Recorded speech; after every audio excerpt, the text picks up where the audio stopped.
In just a few minutes, Donald Trump will be meeting with Ukrainian President Vladimir Zelensky in Mar-a-Lago to talk about the war and how they can end it. But Donald Trump does not know how to end the war. Donald Trump is being taken advantage of by Vladimir Putin on a day-by-day basis. We learned about an hour before the meeting was set to start that Donald Trump had called Vladimir Putin, had talked to Vladimir Putin prior to the meeting with Zelensky. Now, this is the second time that we know of that Donald Trump has preempted his Zelensky meeting by talking to Putin first, allowing Putin to poison the well. But what our dumbass president didn't seem to think was pertinent to bring up to Vladimir Putin is the fact that Russia has spent the past 48 hours and basically every single day since Christmas relentlessly striking Ukraine. Just drone attack after rockets, after missiles, just over and over.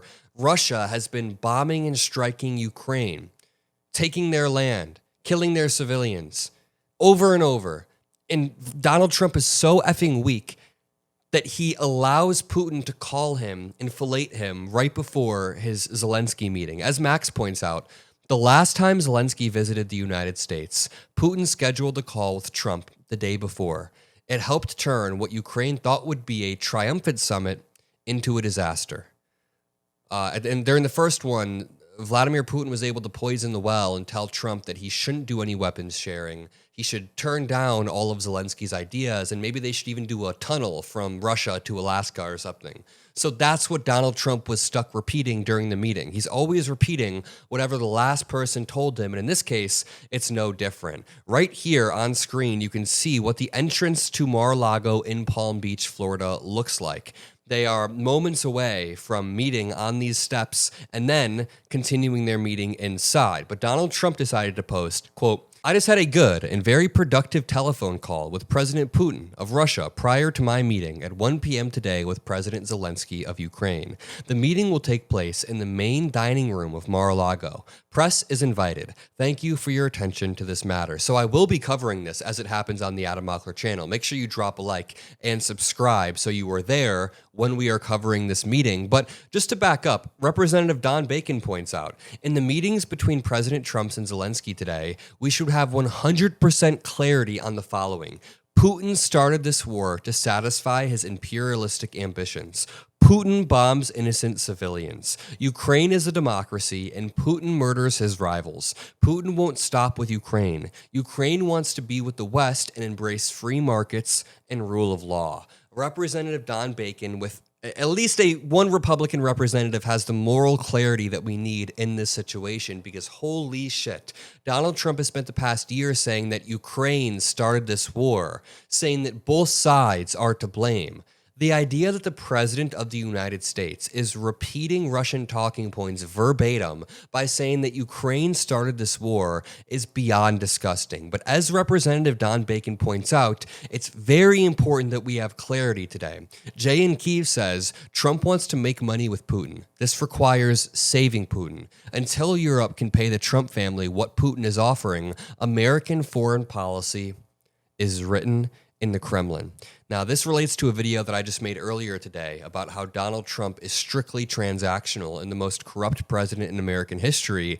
But in this case, you see it playing out. President Vladimir Zelensky of Ukraine released a message 24 hours ago, right ahead of his meeting with Trump. He said, "Ukraine did not start this war. Russia started it. Ukraine supported President Trump's proposal for a ceasefire. Ukraine has agreed to many different compromises, and this is documented in our draft agreements in our 20-point plan. Ukraine is willing to do whatever it takes to stop this war. For us, priority number one, the only priority, is ending the war. For us, the priority is peace. We need to be strong at the negotiating table. To be strong, we need the support of the world, Europe and the United States. This includes air defenses, which are currently insufficient weaponry, which is currently insufficient in money. Thankfully, there is now a European decision, but frankly, there is a current shortage of funds, in particular for the production of weapons and, importantly, drones. In this war of Russia against Ukraine, we want peace, and Russia demonstrates a desire to continue the war. If the whole world, Europe and America, is on our side, together we will stop Putin, because together we all want the same thing, an end to the war, peace, a normal peace, a sustainable peace, a peace for the whole world.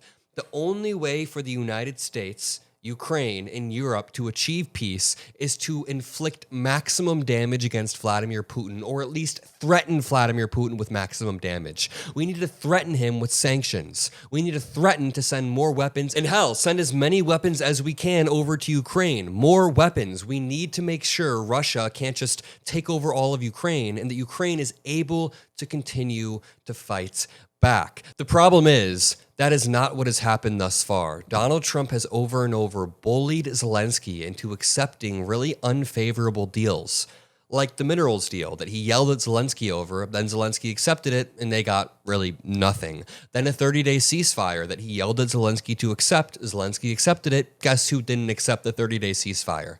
It was Vladimir Putin. Time and time again, we see Donald Trump place undue pressure on the Ukrainian side while allowing Vladimir Putin to get away with it. And it's because he sees business opportunities. Every single time Putin talks to Trump behind closed doors, just imagine Putin being like, but Don, think about all the beautiful buildings we can create together.